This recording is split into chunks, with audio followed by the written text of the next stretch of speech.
Hi all, അസ്സലാമു അലൈക്കും. Welcome back to Silna's kitchen. ഇന്നത്തെ നമ്മുടെ റെസിപ്പി നല്ല ടേസ്റ്റി ആയിട്ടുള്ള ഒരു അടിപൊളി ഈവനിങ് സ്നാക്സിൻ്റെ റെസിപ്പിയാണ്.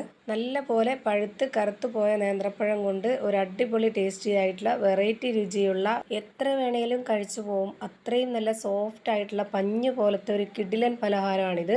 കുട്ടികൾക്കും വലിയവർക്കും എല്ലാം ഒരുപോലെ ഇഷ്ടാവുന്ന ഒരു വെറൈറ്റി ടേസ്റ്റി ആയിട്ടുള്ള പലഹാരമാണിത്. റെസിപ്പിയിലോട്ട് കടക്കുന്നതിന് മുമ്പായി സിൽനാസ് കിച്ചൺ ചാനൽ ആദ്യമായിട്ട് കാണുന്നവരാണെങ്കിൽ പ്ലീസ് ഒന്ന് സബ്സ്ക്രൈബ് ചെയ്തേക്കണേ. ഒപ്പം തന്നെ ഈ വീഡിയോസ് നിങ്ങൾക്ക് ഇഷ്ടപ്പെടുകയാണെങ്കിൽ ഒരു ലൈക്ക് ചെയ്യാനും മറക്കരുത്. ഇനി നമുക്ക് ഈ ഒരു റെസിപ്പിയിലോട്ട് കടക്കാം. അപ്പോൾ ആദ്യം തന്നെ ഈ ഒരു പലഹാരം തയ്യാറാക്കുന്നതിന് വേണ്ടിയിട്ട് ഒരു 2 നല്ല പോലെ പഴുത്ത് കറുത്തു പോയ നേന്ത്രപ്പഴം എടുത്തിട്ടുണ്ട്.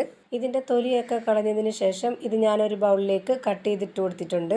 ഇനി നമുക്കിത് ഒരു മിക്സിയുടെ ജാറിലേക്കിട്ട് അരച്ചെടുക്കാനുള്ളതാണ്. അപ്പോൾ ഈ ഒരു വലിപ്പത്തിൽ വേണം കട്ട് ചെയ്തിട്ടെടുക്കാനായിട്ട്, എന്നാലേ നന്നായിട്ട് അരഞ്ഞ് കിട്ടുള്ളൂ. അല്ലാന്നുണ്ടെങ്കിൽ ഇതുപോലെ കഷ്ണമായിട്ടൊക്കെ കിടക്കും. ഇപ്പോൾ ഞാനിതൊരു മിക്സിയുടെ ജാറിലേക്ക് ഇട്ട് കൊടുത്തിട്ടുണ്ട്. ഇനി ഇതിലേക്ക് ഒഴിച്ചു കൊടുക്കേണ്ടത് ശർക്കര ഉരുക്കിയതാണ്.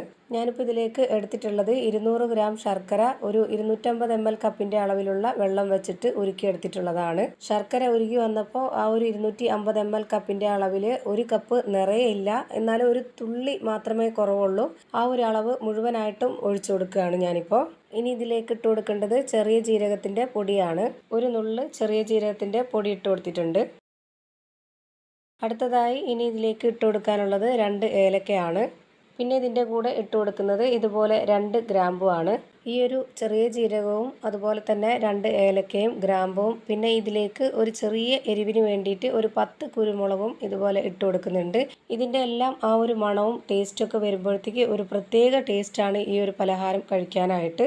ഞാൻ എടുത്തിട്ടുള്ള ഈ ഒരു ഇൻഗ്രീഡിയൻസിൻ്റെ എല്ലാം അളവ് ഈ ഒരു 2 നേന്ത്രപ്പഴത്തിന് വേണ്ടിയിട്ടാണ്. അപ്പോൾ നിങ്ങൾ എത്രയാണോ നേന്ത്രപ്പഴം എടുക്കുന്നത്, പലഹാരം വേണ്ടത് നിങ്ങൾക്ക്, അതിനനുസരിച്ച് നിങ്ങൾ കൂട്ടിയും കുറച്ചൊക്കെ എടുക്കാൻ നോക്കുക.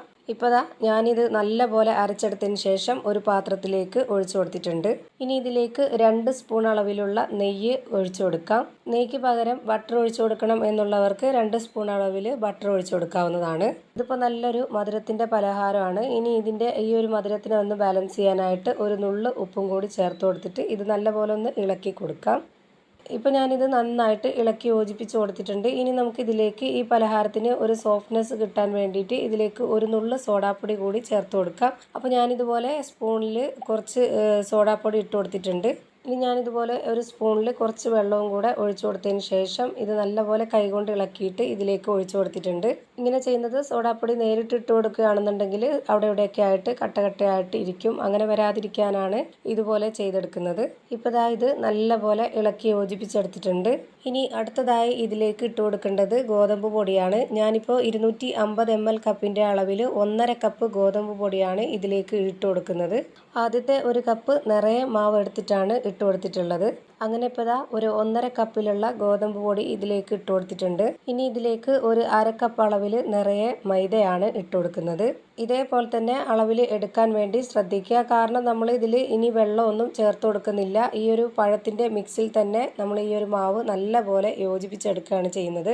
ഇനിയിപ്പോൾ പൊടി എടുക്കുന്നതിൻ്റെ അളവിൽ വ്യത്യാസം വന്നിട്ടുണ്ടെങ്കിൽ നമ്മളിപ്പോൾ ഈ ഒരു റെഡിയാക്കി എടുക്കുന്ന ഈ ഒരു കൂട്ടിൻ്റെ അളവും വ്യത്യാസം വരും. അങ്ങനെ വന്നു കഴിഞ്ഞാലും നമ്മൾ ഉദ്ദേശിച്ച പരുവത്തിൽ ഈ ഒരു പലഹാരം റെഡിയായി കിട്ടത്തില്ല. അതുകൊണ്ട് നമ്മൾ പൊടിയെടുക്കുമ്പോൾ ഇതേ അളവിൽ തന്നെ കറക്റ്റായിട്ട് എടുക്കാൻ നോക്കുക. ഇപ്പോൾ ഞാനിതാ ഒട്ടും തന്നെ ഇതിലേക്ക് വെള്ളമൊന്നും ചേർത്ത് കൊടുക്കാതെ ഇതേപോലെ നന്നായിട്ട് യോജിപ്പിച്ചെടുത്തിട്ടുണ്ട്. ഇപ്പോൾ ഞാൻ ഇതിൽ നിന്ന് ഈ ഒരു സ്പാച്ച് വെച്ചിട്ട് മാവ് ഇതുപോലെ എടുക്കുമ്പോൾ ഇതുപോലെ ടൈറ്റായിട്ട് ഇരിക്കണം. ആ ഒരു രീതിയിലാണ് ഇതിൻ്റെ കറക്റ്റ് ഒരു പരുവം. ഇപ്പോൾ ഇത് കാണുമ്പോൾ തന്നെ നിങ്ങൾക്ക് മനസ്സിലാവുന്നുണ്ടാവും ഇതിൻ്റെ കറക്റ്റ് ഒരു പരുവം. അപ്പോൾ ഈ ഒരു പരുവത്തിലാണ് നമ്മൾ ഇതുപോലെ മാവ് റെഡിയാക്കി എടുക്കേണ്ടത്.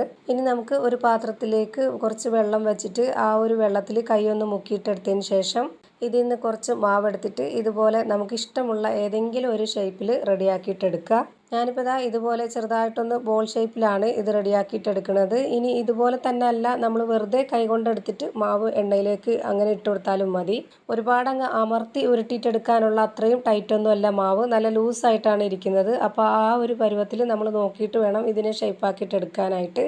ഇനിയിപ്പോൾ ഇതാ ഇതുപോലെ റെഡിയാക്കിയിട്ട് എണ്ണയിലേക്ക് ഇട്ടൊന്ന് ഫ്രൈ ചെയ്തിട്ടെടുക്കാം. അല്ലാന്നുണ്ടെങ്കിൽ ഇതാ ഇതുപോലെ കുറച്ച് മാവ് എടുത്തിട്ട് വെറുതെ കയ്യിലൊന്ന് ഇങ്ങനെ പ്രസ് ചെയ്ത് ഉരുട്ടിയെടുത്തതിന് ശേഷം ഈ ഒരു രീതിയിൽ തന്നെ ചൂടായ എണ്ണയിലേക്ക് അങ്ങ് ഇട്ട് കൊടുക്കാം. ഇതിലിപ്പോൾ ഏതാണോ നിങ്ങൾക്ക് എളുപ്പമായിട്ട് തോന്നുന്നത് ആ ഒരു രീതിയിൽ അങ്ങനെ എണ്ണയിലേക്ക് അങ്ങ് ഇട്ട് കൊടുത്താൽ മതി. ഓരോ പ്രാവശ്യവും നമ്മൾ മാവ് ഇതുപോലെ എണ്ണയിലേക്ക് ഇട്ട് കൊടുക്കുന്ന സമയത്ത് കയ്യിൽ കുറച്ച് വെള്ളം ഒന്ന് മുക്കിയെടുത്തതിന് ശേഷം വേണം ഇതുപോലെ മാവ് ഇട്ട് കൊടുക്കാനായിട്ട്. അല്ലാന്നുണ്ടെങ്കിൽ കയ്യിൽ മാവ് ഒട്ടിപ്പിടിച്ചിട്ട് ഇതുപോലെ ഇട്ട് കൊടുക്കാനായിട്ട് ബുദ്ധിമുട്ടായിട്ട് വരും. ഇതിലിപ്പോൾ നമ്മൾ ആദ്യം ഇട്ട് കൊടുത്തത് വേഗം തന്നെ നമ്മൾ തിരിച്ചിട്ട് കൊടുക്കുക. ഒരുപാട് അങ്ങ് ഹൈ ഫ്ലെയിമിൽ വെച്ച് കൊടുക്കരുത്. നമ്മൾ ഹൈ ഫ്ലെയിമിൽ ഇട്ടിട്ട് ഈ മാവൊക്കെ ഇട്ട് കൊടുത്തതിന് ശേഷം ഉടനെ തന്നെ നമ്മളിത് ഒരു ലോ ടു മീഡിയം ഫ്ലെയിമിൽ വെച്ച് കൊടുക്കണം. ഇത് ഒരുപാടങ്ങ് ഹൈ ഫ്ലെയിം ആയിപ്പോയി കഴിഞ്ഞാൽ പെട്ടെന്ന് തന്നെ ഇത് കരിഞ്ഞു പോവും. അതുകൊണ്ട് ആ ഒരു രീതിയിൽ പ്രത്യേകം നോക്കിയിട്ട് വേണം വേവിച്ചെടുക്കാനായിട്ട്. അതുപോലെ തന്നെ ഇത് വളരെ പെട്ടെന്ന് തന്നെ വെന്ത് കിട്ടുന്നുണ്ട്. ഒരുപാട് സമയം എണ്ണയിൽ ഇങ്ങനെ ഇട്ട് വെച്ചിരിക്കുകയൊന്നും വേണ്ട. പെട്ടെന്ന് തന്നെ റെഡിയാക്കിയിട്ട് എടുക്കാൻ പറ്റും. ഇപ്പോൾ ഞാൻ ആ ഒരു മാവ് മുഴുവനായിട്ടും ഇവിടെ ഇതുപോലെ ഫ്രൈ ചെയ്ത് എടുത്തിട്ടുണ്ട്. ഇപ്പോൾ നല്ല ടേസ്റ്റി ആയിട്ടുള്ള സോഫ്റ്റ് ആയിട്ടുള്ള പഞ്ഞ് പോലത്തെ ഒരു പലഹാരമാണ് റെഡിയായി കിട്ടിയിട്ടുള്ളത്. തീർച്ചയായിട്ടും നിങ്ങൾക്ക് എല്ലാവർക്കും ഇഷ്ടാവും. അത്രയും നല്ല ടേസ്റ്റിലാണ് ഇത് റെഡിയാക്കിയിട്ട് എടുത്തിട്ടുള്ളത്. ഇത് ഒരു തവണയെങ്കിലും ഇതേ രീതിയിൽ തന്നെ നിങ്ങളും ഒന്ന് ട്രൈ ചെയ്ത് നോക്കണം. അപ്പോൾ ഇത്രയേ ഉള്ളൂ ഇന്നത്തെ നമ്മുടെ വീഡിയോ ഇഷ്ടമായാൽ ലൈക്ക് ചെയ്യാനും കമൻറ്റ് ചെയ്യാനും ഷെയർ ചെയ്യാനും മറക്കരുത്. അതുപോലെ തന്നെ ഞാനിടുന്ന പുതിയ വീഡിയോസ് നോട്ടിഫിക്കേഷനായിട്ട് കിട്ടുന്നതിന് വേണ്ടി സബ്സ്ക്രൈബ് ചെയ്ത് ബെല്ലൈക്കൺ അമർത്തി അതിൽ ഓൾ എന്ന ഓപ്ഷൻ എനേബിൾ ചെയ്ത് കൊടുക്കാനും മറക്കരുത്. പുതിയൊരു വീഡിയോയുമായി വീണ്ടും വരും. Thank you for watching.